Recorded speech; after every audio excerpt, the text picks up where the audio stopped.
Olá, bem-vindos ao Pouco Profissional. Eu sou a Rita e todas as semanas vou convidar alguns amigos e conhecidos a desmistificarmos em conjunto algumas profissões. Antes de vos apresentar o convidado de hoje, vamos aqui a 5 perguntas rápidas. Qual é que é o teu job title? Agora é Agile Coach. Qual é que é o pior, uma coisa que seja o pior, e a melhor de trabalhar na Holanda? A melhor coisa acho que é a cultura de trabalho. A pior acho que é o frio. O tempo, em Exato. geral, não só o frio. Diz uma piada sobre ser Scrum Master. As pessoas às vezes identificam-me como Scam Master, quando eu se calhar não sei explicar muito bem aquilo que faço. Piada seca. Uma palavra, numa resposta de sim ou não, sabes o que é que eu faço? Sei. Obrigada, Filipe. Numa palavra, trabalhar em IT é?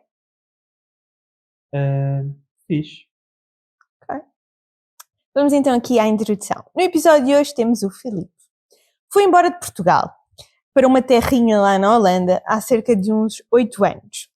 Bem tentou fugir do melhor que Portugal tem, mas este bateu-lhe à porta e, na verdade, atualmente hoje é casado com uma das minhas melhores amigas, portuguesas, que vai aparecer ou já apareceu num destes episódios. O Filipe é o The Planner, ou planeador, mas não fica assim tão bem em português este nome, porque sabem aquele match perfeito entre o que é que vocês são e aquilo que vocês fazem, é que o Filipe é o master do planeamento, nada lhe falha na sua rotina ou nos seus passos de dança. Ele é trabalhador, confiante e sonhador, e hoje vamos conhecer como é que é o trabalho de um Scrum Master na IBM ou um Agile Coach, que agora mudou. Antes de iniciarmos, se eu for uma pessoa idosa, 80 anos para cima, o que é que tu fazes? Tento fazer a vida das pessoas mais feliz. O meu trabalho é pôr as pessoas felizes. É. Também gostava de ser como eu fosse assim, então. Eu acho que não conseguiria explicar de outra maneira assim a uma pessoa idosa com mais de 80 anos, porque se eu for assim explicar muito detalhadamente, as coisas rapidamente ficam complexas e eu acho que a pessoa idosa ficaria tipo, Certo. não. E com muitas palavras em inglês Exatamente. à mistura. Exatamente. Vamos, antes de entrar aqui exatamente naquilo que tu fazes, vamos dar aqui uns passinhos há uns bons anos atrás. Tu tiraste a licenciatura em gestão. Como é que tu chegaste a essa conclusão quando tinhas 18 anos? Eu sempre fui interessado em gestão, na gestão de empresas, gestão de dinheiro. Quando eu era pequeno, os meus pais chamavam-me o tio Patinho. Sim. E portanto eu agarrava assim num saco de moedas que eu poupava todas as moedas e depois dava assim ao meu pai, que trabalha no Banco de Portugal, dizia troca-me por notas, porque eu já não tinha espaço para as moedas. Então, pronto, sempre gostei muito da poupança, de dinheiro e não sei o quê, e pronto, isso também levou-me um bocado à parte de gestão, depois também poderia ter entrado na parte de finanças, Certo. etc. Portanto, fui particularmente para a gestão para deixar assim o horizonte um bocado aberto, não para economia ou finanças. E pronto, foi um bocado por aí. E no final desses 3 anos, tu tinhas uma ideia, portanto tiveste 3 anos, no final já tinhas uma ideia de, ok, eu gostaria de ir trabalhar, se calhar, ou começar para esta profissão, ou para aquela profissão. Ou continuava em aberto? Não tinha, continuava em aberto. Eu comecei a pensar na parte do mestrado, depois da licenciatura, e no final da minha licenciatura sabia que o mestrado que eu queria fazer era de finanças. Ok, mas decidiste antes disso ir trabalhar 2 anos, creio eu, ou não? Sim. 2 anos antes de fazer o mestrado. Porquê? Eu decidi trabalhar porque queria ganhar assim um bocado a experiência profissional, não é? Tentar perceber primeiro, porque o último ano da licenciatura eu passei em Macau, não é? E portanto ganhei aquele bichinho de será que eu consigo viver lá fora? Será que eu Certo. consigo fazer a minha vida lá fora? E fiquei sempre com isso na cabeça. Aliás, até já em Macau eu já tentei candidatar-me a mestrado Lá? fora, lá na Holanda. Sim. Mas não consegui e depois vim para Portugal, arranjei um estágio na PwC. Porque consultoria logo? O que é que te foi logo? Vou-te experimentar consultoria. Não foi logo, foi Ok. aquilo que havia. Foi Sei. aquilo que havia. Na altura eu por acaso tive alguma dificuldade em encontrar trabalho. Passei assim quase um verão inteiro à procura de trabalho, mas depois lá consegui.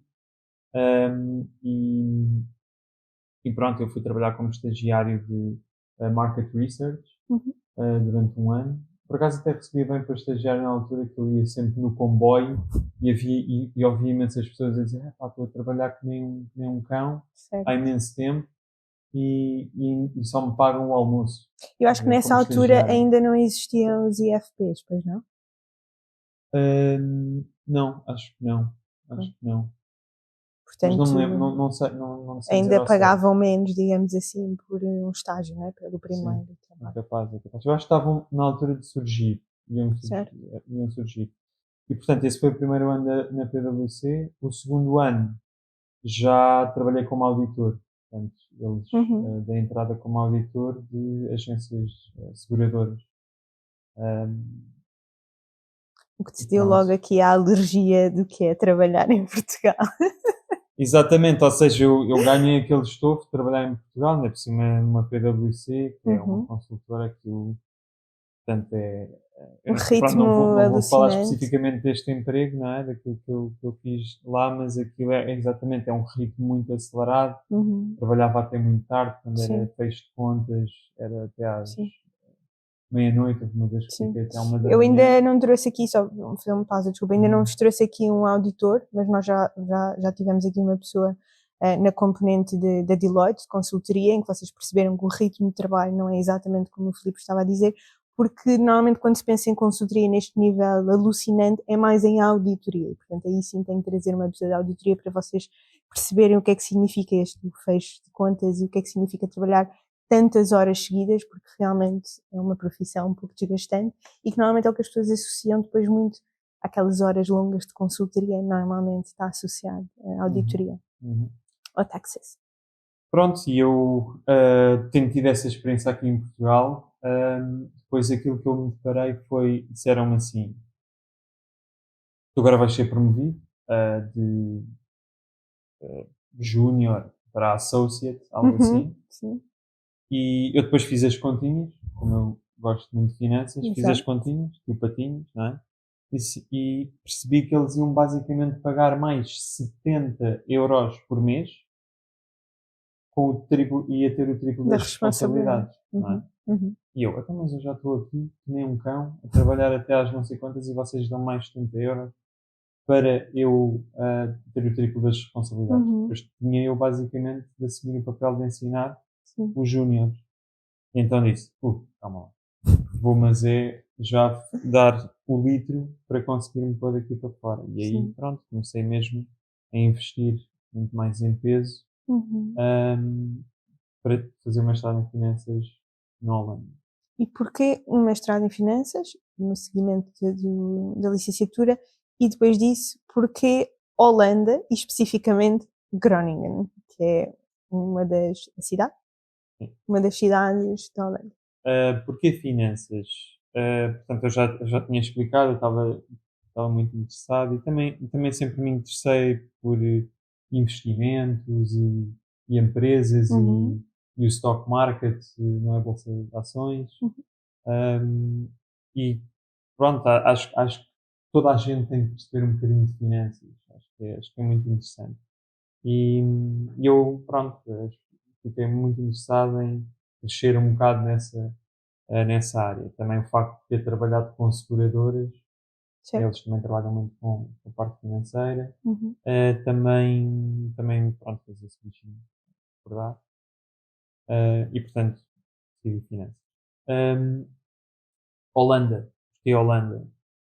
Disseram que era assim um meio termo entre o povo frio da Alemanha e também se calhar tinha assim um bocadinho, assim, umas ervazinhas de latino. Ok? Sim. Pronto. Pelo menos a parte festiva e não sei o quê, depois eu confirmei Sim. quando lá estive e de facto é certo. Mas pronto, isto é apenas a minha opinião. Portanto, pensei que era assim um pouco, um bocado meio termo. Também já tinha estado em Amsterdão e até gostei. Uhum. Pronto, e acho que pronto, nós todos sabemos, é um pouco mais aberto, tem várias coisas que são ilegais noutros países, legais lá, não é? E achei muito interessante, então achei que devia ir. Outra coisa é que a Holanda era dos poucos países que tinha o mestrado quase gratuito para cidadãos europeus. Ok. Isso. Portanto, também foi muito bom nesse aspecto e era isso que eu também estava a querer. Sim, passado um mestrado, por exemplo, em Portugal, que depende deles, são de 5 a quase 10 mil euros para gratuito Sim, é, e é, é ter quase gratuito. depois a estar a tirar um curso num nível também internacional, não é? Que acredito que possas ter muitas pessoas a tirar o teu curso de vários países. É um grande upgrade e acho que é um grande benefício. Sim, sim, exatamente, foi isso. Foram essas contas, lá Uhum, está, finanças, que eu fiz e sim. pronto, e era uma grande experiência lá fora, conhecer outra cultura, portanto, em termos de enriquecimento também era, era, foi muito bom. E depois Groningen, porquê?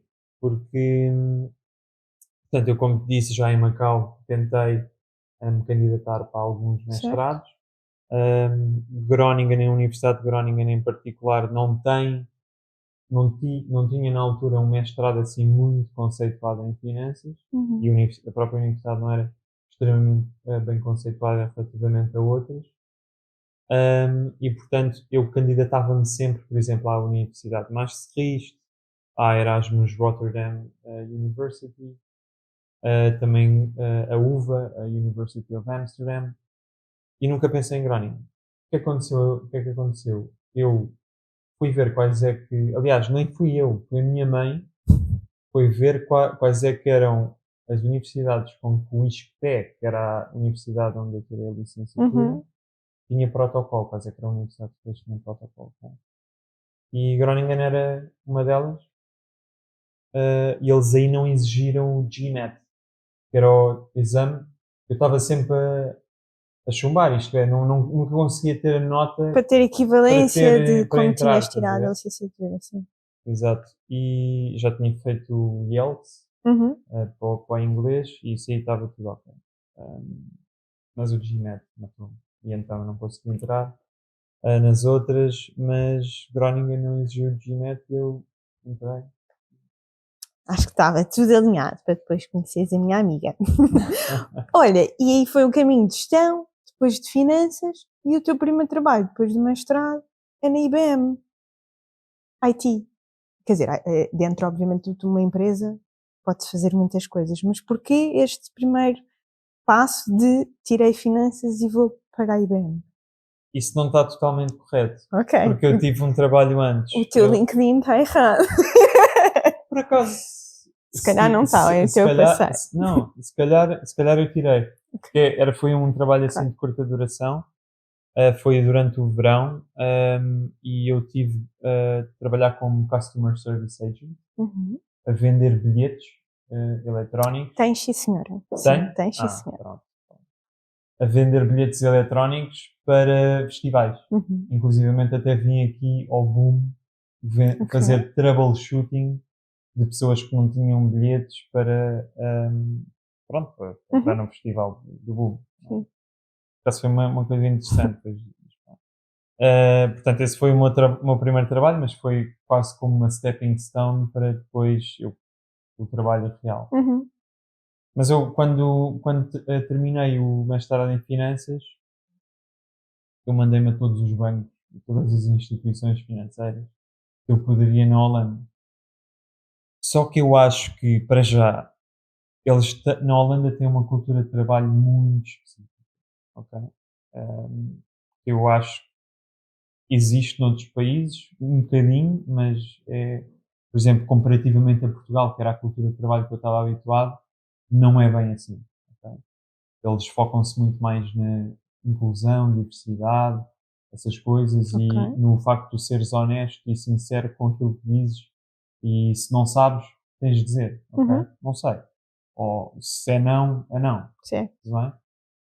Enquanto que aqui as coisas são um bocado mais políticas, ok? Tradição. E Uhum. eu estava um bocado mais habituado a isso.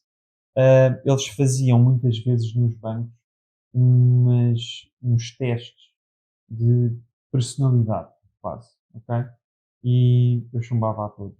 Eu não estava a perceber porquê, ok? Mas depois, quando integrei uma empresa, percebi que era por causa disso. E a segunda razão era o holandês. Houve um amigo meu, um português, que disse que lá na IBM de Groningen, Uhum. no office de Groningen, eles estavam à procura de pessoas que possivelmente gostariam de ser gestores de projeto. Eles tinham muitos developers, programadores, mas não tinham gestores de projeto. E então fui lá, fui uma entrevista e pronto, entrei. E entretanto passaram 5 anos, portanto já tiveste aqui muitas experiências, também vais partilhar um bocadinho, mas não te arrependes de ter entrado neste mundo da IT? Não, aliás, se calhar se entrasse no mundo de finanças e de banco, se calhar, Certo. sabendo o que sei hoje, se calhar arrependeria-me. Uhum. E achas que o curso que tu tiraste, seja a licenciatura, seja o mestrado, Uhum. te abriu portas para a posição que tu estás que iniciaste? Ou seja, que foi importante teres essa base de educação para eles também te considerarem para essa primeira posição? Sim, eu acho que foi importante. Eu acho que todo o percurso que eu tive foi importante, porque eles devem ter visto alguma coisa em mim, não é? Uhum. Que também eu aprendi durante esse percurso, inclusivamente até os 2 anos que eu tive na PwC. Certo, certo, certo. Ahm, para, para dizerem, ok, vamos estar contigo. Uhum. Então, e começando agora a entrar um bocadinho naquilo que tu fazes, para iniciar, explica um bocadinho as diferenças entre um Scrum Master, um Agile Coach e um gestor de projeto. Um gestor de projeto, portanto, gera as diversas partes de um projeto, desde os riscos, os problemas que acontecem, a parte financeira do projeto, que eu já disse, o, portanto, o staffing, as pessoas que entram, que saem, os on-off-boarding processes, Uhum. também temos. Também a parte operacional, portanto, dependendo da natureza do projeto, depois posso explorar um bocadinho mais isso, mas a parte operacional em termos de milestones que temos de atingir, não é? Portanto, os grandes eventos desde acabámos o desenvolvimento, acabámos a parte de teste de um produto, etc, etc, tentar fazer com que aquilo atinja naquele evento, naquele Uhum. dia, naquela hora e, portanto, todos os recursos que são necessários, a gestão de tempo e, Certo. Orquestrar isso tudo. exatamente, orquestrar. Perfeito. Um, e, portanto, isso é tudo aquilo que um Project Manager faz. Um Scrum Master está muito mais da trincheira com a equipa. Um, o Scrum Master é uma pessoa que é master no Scrum. O Scrum é um framework que permite, pronto, é um framework iterativo que permite que pequenas partes de um produto cheguem ao mercado e, portanto, existe Uhum. assim um ciclo de feedback para a equipa para melhorar, adaptarem-se, fazerem as coisas melhores. Ok? Portanto, assim, muito simplificadamente. Portanto, está muito mais focado na equipa, ok? E não lida com nada de finanças, de riscos. Riscos um bocadinho, mas nada de Uhum. especial. É mais tipo quando a equipa está bloqueada por alguma razão. Não é? Aliás, o Scrum Master até pode falar com o Project Manager e dizer, pá, olha, precisamos disto ou daquilo, porque a equipa agora não consegue proceder. Não é? O Agile Coach é um Scrum Master graduado. Portanto, é um Jedi. Ok. Não é? É um Scrum Jedi, quase. E o que é que acontece? O Agile é um mindset, portanto, é quase o pai do Scrum. O Scrum é um framework, tal como Kanban, tal Uhum. como Crystal também, e pronto, tem outros também. Existe o Spotify Model, pronto, várias coisas. E quando um Scrum Master começa a perceber todos estes frameworks de Agile, torna-se um Agile Coach. Também outra característica que eu acho que um Agile Coach tem é que não é um Scrum Master apenas de uma equipa. Já é de duas ou de três. Como é que se pode ser um Scrum Master ou um Agile Coach sem nunca ter mexido programadores? Não precisas. Ou seja, tu simplesmente, como Scrum Master, as pessoas é que tu confias nas pessoas para elas ultrapassarem os seus problemas. Hum. Toda a pessoa tem a capacidade intrínseca para resolver os seus problemas. Okay? Só tem que encontrar essa motivação. Portanto, a pessoa vai, quando digo pessoa, seja em várias etapas, vão-te dizer quais é que são os problemas que têm, e de acordo com isso tu vais tentar orquestrar os processos, ou seja, o que for o que seja necessário, ou mexer, seja o que for preciso, para que isso se resolva. É isso? Estamos a falar de Scrum Master, não é? Scrum Master. Sim. Tu não orquestras nada. Aquilo que tu fazes como Scrum Master é perguntas. Mas Tu perguntas... como se fosse o team leader, digamos assim. Sim, de certa forma, team leader, um cheerleader, se calhar, ainda é melhor. Portanto, tu fazes perguntas do género, então, mas o que é que te levou a teres este problema? Então, e como é que achas que tu consegues resolver este problema? Porque é assim, a pessoa com quem tu estás a falar é a pessoa que está mais equipada para resolver esse problema.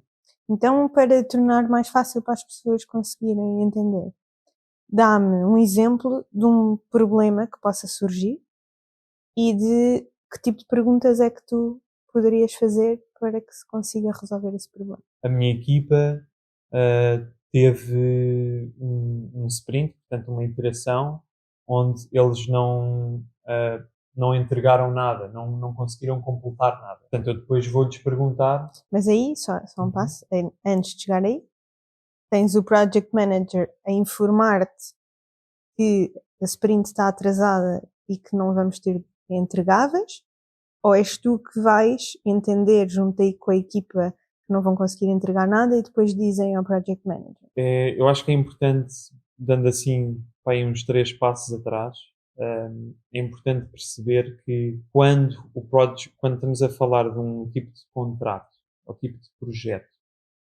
em que nós, portanto, entregamos as coisas feitas em iterações, ok?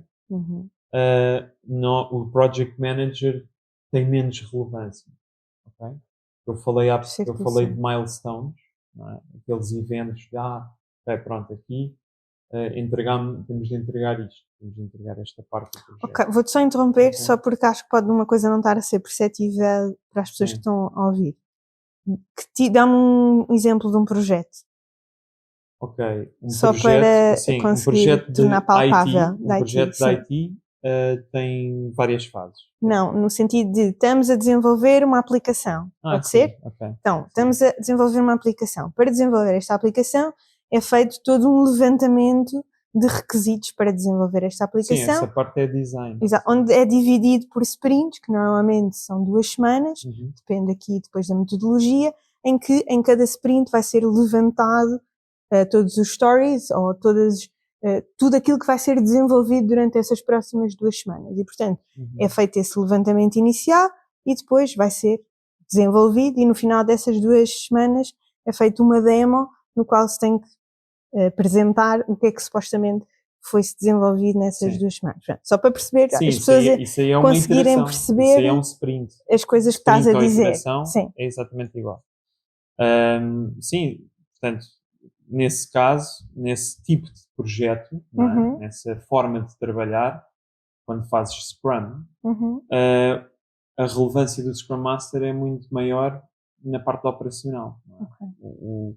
O Project Manager não está por si só relacionado com isso. Aquilo que estavas a explicar, que era, portanto, existe a parte de Product Backlog, portanto, fazer o backlog do produto, desse tal software, dessa aplicação, com os requisitos todos, com as stories, em a parte, as stories que estão no topo do Product Backlog são as que estão mais detalhadas, são as que a equipa pode pegar para meter no Sprint Backlog para começar a trabalhar nelas, não é? E, portanto, no final desse ciclo tem a demo, a Sprint Review, que é aos stakeholders que estão interessados que aquele produto tenha sucesso no mercado, não é? Dão um thumbs up ou um thumbs down e depois também dão feedback, não é? Certo. E até podem estar lá a potenciais consumidores daquele produto, potenciais utilizadores daquele produto. E depois, aquilo que existe é a retrospectiva. E a retrospectiva, ou sprint retrospective, é quando a equipa se junta e diz assim: ok, vamos lá analisar como é que correram estas 2 semanas. Correram bem, correram mal, o que é que E podemos quem é que adaptar. lidera essa fase? É um Scrum Sprint Master? retrospective, Sim. normalmente é o Scrum Master Ok. que atua como um facilitator da reunião, dessa sessão. Então, imaginando agora, para as pessoas já entenderam o que é aqui o contexto, no final dessas 2 semanas não se conseguiu fazer a demo porque não tínhamos uma entregada. Sim. Então, tu vais chegar a essa sessão, não é? Na sprint retrospective, exatamente. E como é que é a sessão, que perguntas é que tu fazes, quais é que são as tuas A preocupações? estrutura básica mais standard de uma sprint retrospective é perguntar o que é que correu bem, o que é que não correu bem e o que é que pode ser melhorado. E depois também o output, o produto daquela sessão tem de ser pelo menos uma ação que a equipa tem de tirar para melhorar. E eles metem essa ação portanto, no sprint backlog, Sim, ao próximo sim. sprint. E quais é que são as coisas, as razões pelas quais a maioria pode correr mal? Quais é que são os problemas? É altamente complexo. E cada problema tem uma solução ou múltiplas soluções.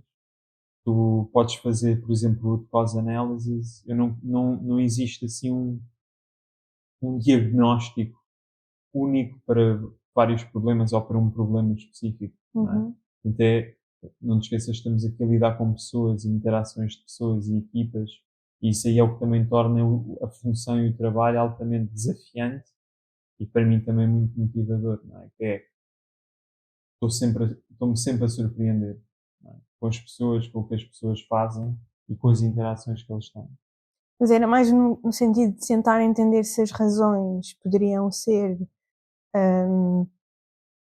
não conseguimos definir assim tão bem o requisito e, portanto, percebemos que não tínhamos a informação toda, ou tivemos dificuldades a desenvolver esta componente, afinal é muito mais complexa do que aquilo que nós tínhamos estimado, ou se estou desmotivado, ou seja, se é uma questão mais técnica, as tuas questões, ou é tudo isso que tu disseste. E o teu trabalho é fazer este levantamento das coisas, obviamente também as coisas que correram bem, não é? Mas fazer este levantamento das coisas que não estão a correr tão bem e tentar fazer com que as pessoas sejam mais produtivas possíveis?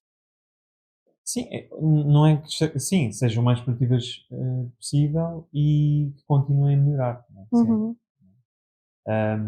Portanto, aquilo que tu disseste várias coisas, não é? Sim. Tu próprio disseste várias coisas, exatamente, mas é exatamente isso que acontece, não é? Será que é porque eu estou desmotivado? Será que é porque nós não estamos a operar, a colaborar bem com uma equipa? Será que é porque as especificações não foram claras, não é? Por parte do Product Owner? Pode ser imensas coisas, não é? E depois, as pessoas, tu até podes fazer uma root cause analysis, estás a ver? Nos diversos problemas e até uma voting session com a equipa para percebermos e isolarmos um problema e tentar perceber, ok, vamos nos focar aqui. Okay? E essa é a parte facilitator que o Scrum Master também tem. Não é? É muito interativo, há muita colaboração, nós usamos muitas ferramentas como Mural, Miro, não sei se sabem, pronto, mas é assim um white canvas tool em que, tipo, como a nossa equipe é completamente virtual, está toda remote, toda a gente se junta e, portanto, operamos lá, colaboramos lá. E aí temos essas ferramentas todas de voting, de root cause analysis, o que for, não é?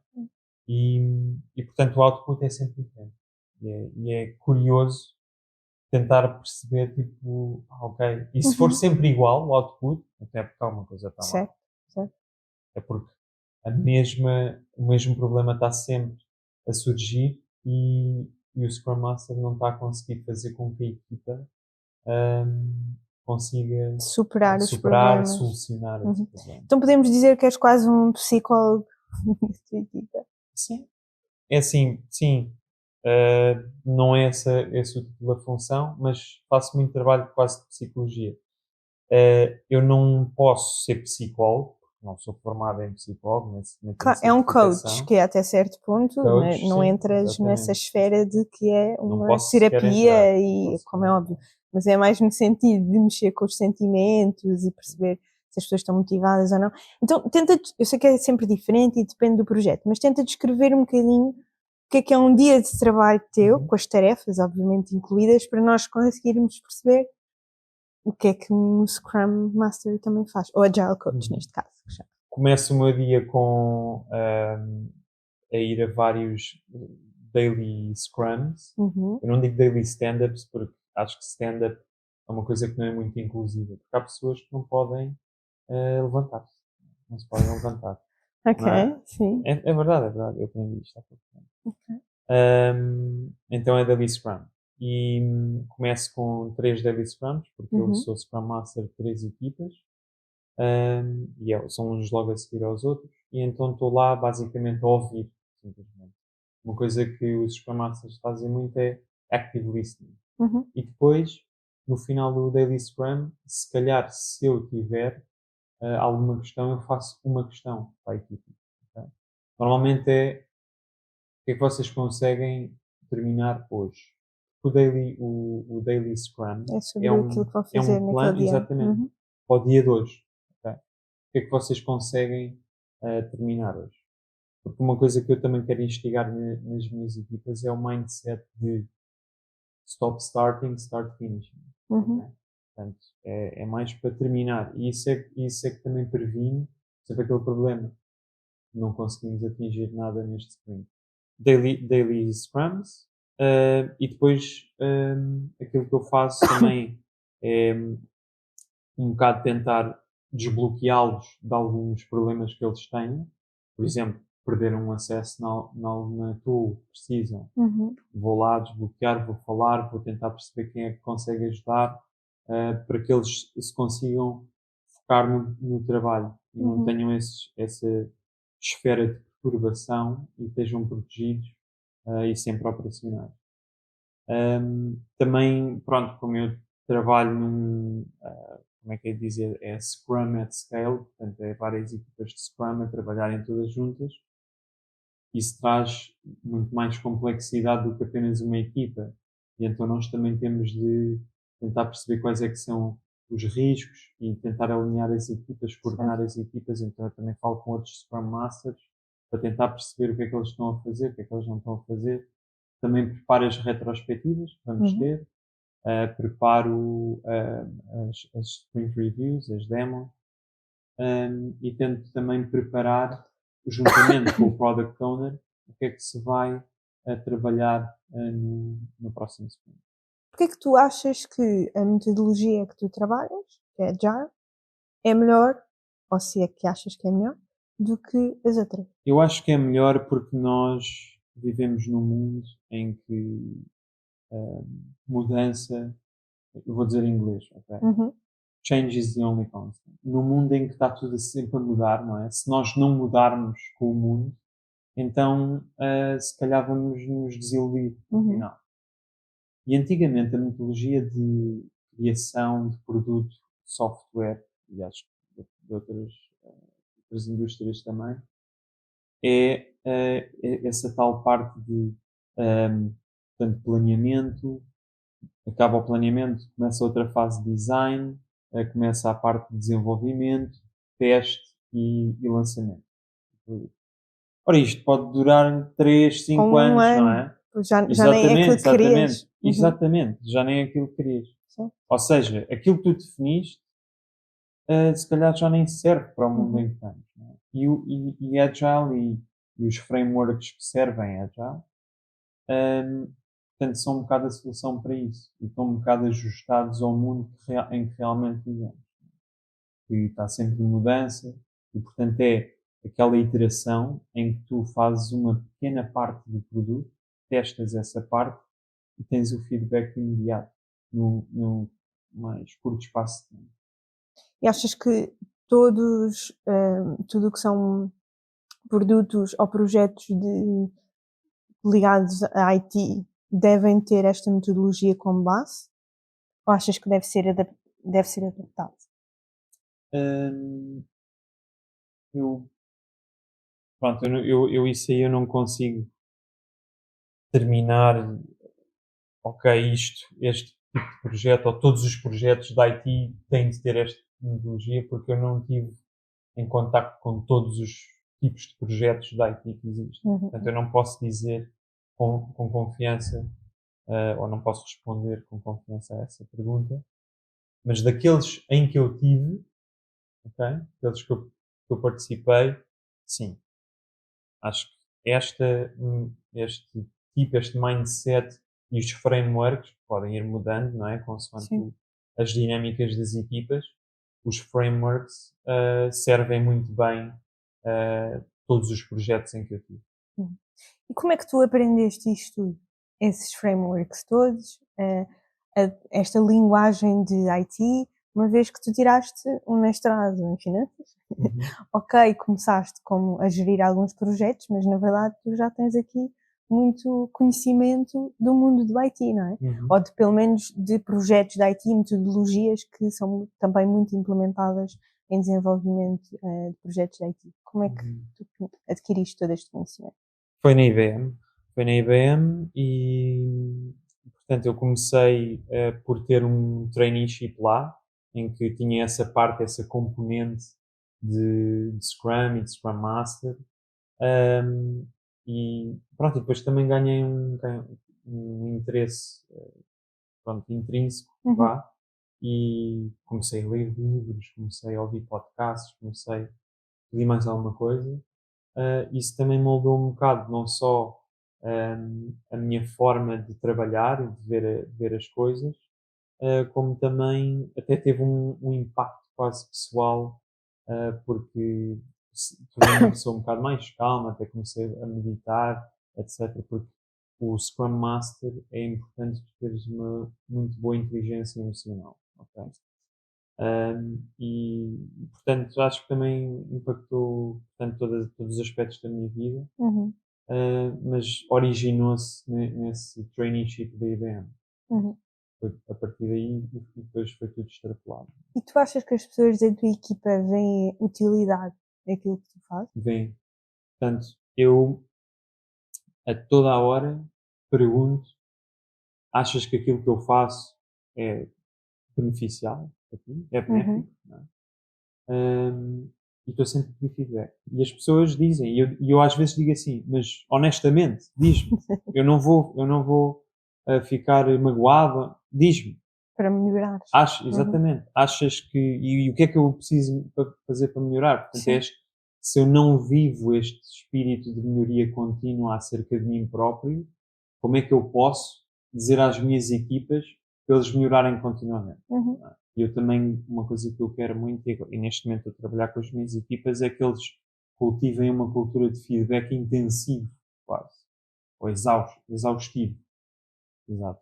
Portanto, entre eles, e então eu uso as retrospectivas, as Sprint Retrospectives, Uhum. também para gerar um bocado esse tipo de dinâmica. E quais é que tu achas que são as principais estratégias que um Scrum Master ou um Team Leader, mesmo saindo aqui do mundo da IT, que as pessoas podem implementar para manterem as suas equipas motivadas? Uma coisa que resultou comigo muitíssimo bem é one-on-one session. Portanto, tu tens uma equipa, tu tens de conhecer a tua equipa, tens de conhecer as pessoas que estão na tua equipa, Uhum. tens de ter consciência das diferentes personalidades e tu tens de os ouvir a uma sessão com eles de um para um e dizer em que é que eu te posso ajudar. E se a pessoa chegar lá e for mais tímida, ou nem é tímida, é introvertida, ou não preparada, pode ser as duas Uhum. coisas, nada a ver uma com a outra, e não te disser, não sei. Para já tens de ter um bocado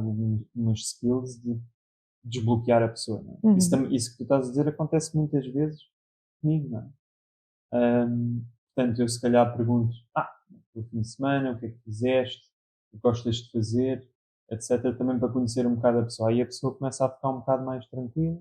Se calhar também faço assim um bocado uma macacada, não é? Para a pessoa ficar um bocado mais tranquila e perceber que eu também sou um bocado palhaço.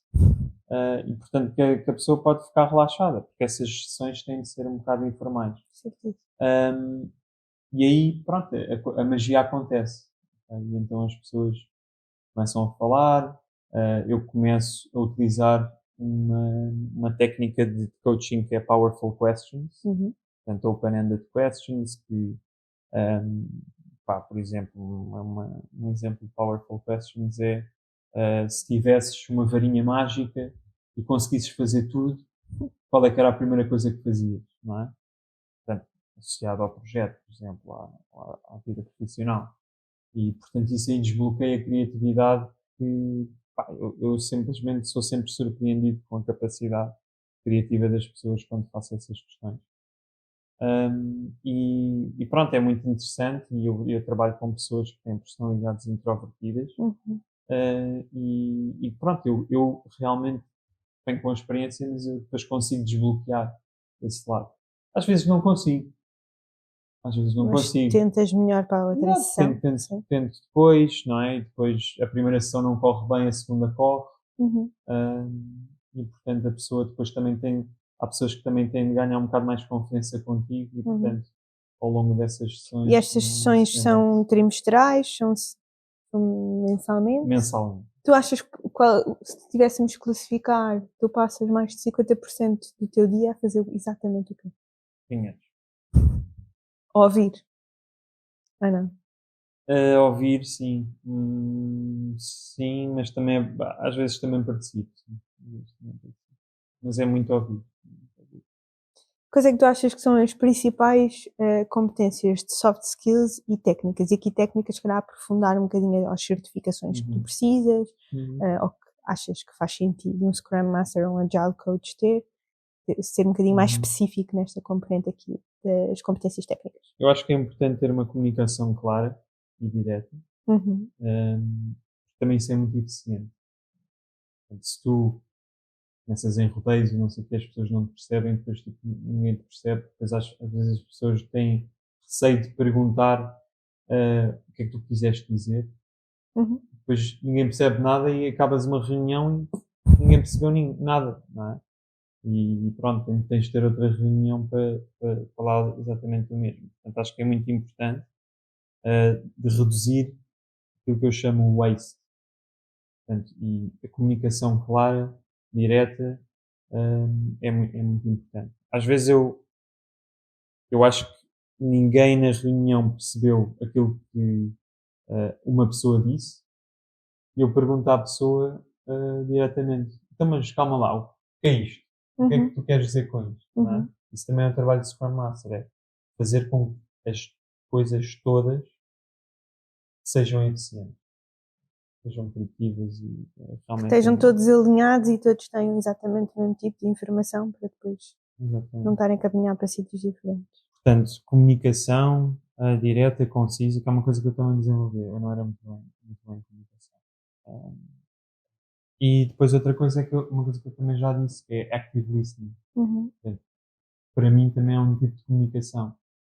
Não é? Se eu estou a ouvir com todas as células do meu corpo, vais sentir isso, do que se eu só estivesse a olhar para ti, mas estivesse a pensar na morte da bezerra. Não é? Eu acho que essas duas características são muito importantes. E inteligência emocional, mas que já tínhamos dito. Sim, também inteligência emocional, também já tinha dito, exato. A primeira coisa que eu fiz foi o certificado de PSM 1. Portanto, é Professional Scrum Master 1, da Scrum.org. Eu acho que é muito bom ter a base. Portanto, isso é a base, é fundamental. Perceber como é que esse framework, que é o mais popular do mundo, funciona.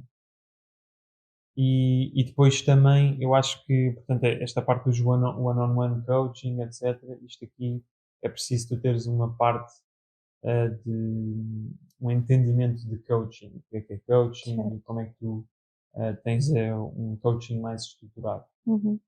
E, portanto, eu acho que essas duas componentes são fundamentais para seres um Scrum Master com sucesso. Porquê? Porque tirando o PSM 1, aquilo é Uhum. basicamente são 10 páginas a explicar o que é o Scrum. E, portanto, Ok. aquilo que me aconteceu no início é que eu fui para um projeto com esse tipo de conhecimento e eu basicamente estava a dizer, ei, não estás a fazer isto bem ou não estás a fazer isto bem, não é? E as Uhum. pessoas odiavam. As pessoas odiavam. Este gajo é o Scam Master, Exato. não é? Ou aquilo que eu chamo, eu era a Scrum Police. Estava a policiar as pessoas para ver se eles estavam A a seguir fazer o a processo seguir todo certinho, exatamente sim, aquilo, sim, sim. não é? Ao minuto. Mas não. Ou seja, o framework e os elementos do framework Uhum. podem ser um bocado desmontados em benefício da dinâmica que a Uhum. equipa tem. E isso aí, quando uma pessoa chega quase ao nível de Agile Coach, ou até ao nível de Agile Coach, tu começas a entender isso. Se calhar tiras um elemento do Scrum, um elemento do Kanban, um elemento daqui, e portanto, vamos tentar isto. Uhum. Funciona? Não, então vamos deitar fora.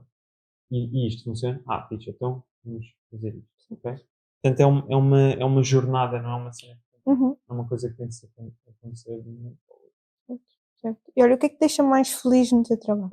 Quando eu vejo as equipas a tornarem-se realmente equipas, não é? E não apenas um grupo de pessoas. Há alguma coisa que tu consigas logo identificar que houve essa alteração? Sim, eu acho que quando as pessoas começam a celebrar em conjunto os seus achievements, Uhum. não é? Ao Sim, final de um sprint, a elogiar-se uns aos outros sim. portanto, isso é muito giro. Uhum. E o que é que te deixa mais desanimado no teu trabalho? O que me deixa mais desanimado é que às vezes eu não consigo ter a influência que eu gostava nas estruturas altamente complexas que são as empresas e as organizações para as quais eu trabalho, Uhum. não é? Portanto, o Scrum Master está na trincheira com a equipa, mas há muitos fatores culturais e organizacionais que influenciam a equipa. Uhum. E às vezes a Certíssimo. equipa pede-te uma coisa, ei, ó Scrum Master, resolve-me lá isto aqui. E às vezes tu tens de escalar a organização toda e depois esbarras numa porta e dizes, não vamos mudar isso Uhum. porque uma equipa está a Certo. querer. Olha, e como é que te imaginas daqui a 10 anos? Tanto a nível pessoal como profissional. Eu gostava de ser um Enterprise Agile Coach. Portanto, Uhum. exatamente fazendo a ponte com aquilo que eu acabei de dizer, um Enterprise Agile Coach já tem um bocado mais de influência. Porquê? Porque o Enterprise Agile Coach está a falar com pessoas de C-suite level, ou Uhum. seja, CEOs, CFOs, CEOs, e portanto essas pessoas são as pessoas que realmente têm influência sobre a organização, sobre a cultura que a empresa tem. Certo. E, e portanto eu em 10 anos, já com muita experiência, trabalhando com equipas, etc., gostava de me posicionar como tal. A nível pessoal, Já com os eh, cabelos brancos, ou não? isso já tem. Isso já tem. Portanto, acho que isso já está atingido. Se eu daqui a 10 anos, se calhar já tenho o cabelo todo branco. Mas não sei, por acaso, com uma esposa que eu já tenho, não é? Um bocadinho mais velhinho, 10 anos mais velho, ah, com, com crianças, portanto, se calhar 2 filhos. Ahm, eu quero 2 filhos, a minha esposa quer 3, mas 2 chega para mim. Certo. E, e feliz. Feliz e se calhar a trabalhar 4 vezes um, por semana. Não sei. Olha, ok. Acho que és a primeira pessoa que diz que é assim que gostaria que fosse o seu trabalho. Olha, e que conselho é que darias a alguém que na segunda-feira vai ser o seu primeiro dia de trabalho como Scrum Master? Fecha a boca e ouve. E qual é o conselho profissional que tu gostarias de passar? A bad system always beats a good person. Ok? E portanto, eu acho que é muito bom pensar em sistemas. Uhum. Se uma pessoa tenta influenciar uma parte de um sistema, mas que pronto, não consegue afetar positivamente o sistema todo, não vale nada. Portanto, Certo. é preciso pensar como um sistema, e acho que isso aí é basicamente um cultivo de liderança que tem de crescer em todas as pessoas profissionalmente. Ok? Não é apenas o Scrum Master ou o Project Manager ou o Team Lead que tem de ter este sentimento de liderança. Liderança é uma coisa que tem de ser cultivada em todas as pessoas. Claro. Olha, última questão. Uhum. Se tu tivesses que escolher apenas, entretanto já respondeste aqui pelo caminho, mas se tivesses que escolher apenas uma coisa que esta posição que tu tens te ensinou a nível pessoal, o que é que tu retiras? O ser humano é altamente complexo. Não é? E não podemos assumir nada, não podemos julgar a pessoa que está diante de nós sem primeiro a ouvir, sem primeiro a pensarmos com todas as nossas forças, ok, se eu fosse esta pessoa, era mesmo assim que que eu me sentiria, era mesmo assim que eu seria, não é? Portanto, aquilo que eu muitas vezes falo com a minha esposa é, ela vem comigo, vem ter comigo com um problema e eu digo assim, às vezes, hum, se eu fosse, se eu fosse tu, não é? Se eu estivesse na tua Se eu posição? estivesse na tua, não é na tua posição. Se eu fosse a minha esposa, Certo. basicamente, eu iria sentir exatamente aquilo que tu estás a sentir, não é? Porque se tu reparares, uma pessoa passou uma determinada infância, uma determinada experiência, foi exposta a uma determinada educação, a determinados acontecimentos de vida que levaram àquele momento em que tu estás à frente dela, não é? E que ela entendeu aquela coisa que tu se calhar disseste, ou está com aquele problema que ela está a dizer, e tu simplesmente tens de mostrar empatia a essa pessoa. Portanto, isso é uma coisa que esta viagem Agile Journey que eu tive, não é? Na minha vida até agora, que me despoltou, que me ensinou. Obrigada por teres Não é? participado no podcast. Obrigado, eu. Obrigada a todos. Sabem que nos podem subscrever. Todas as semanas estamos aqui. Podem pôr gostos, likes, essas coisas todas. Deixar também as questões nos comentários e vemo-nos para a semana. Até já. Tchau, tchau.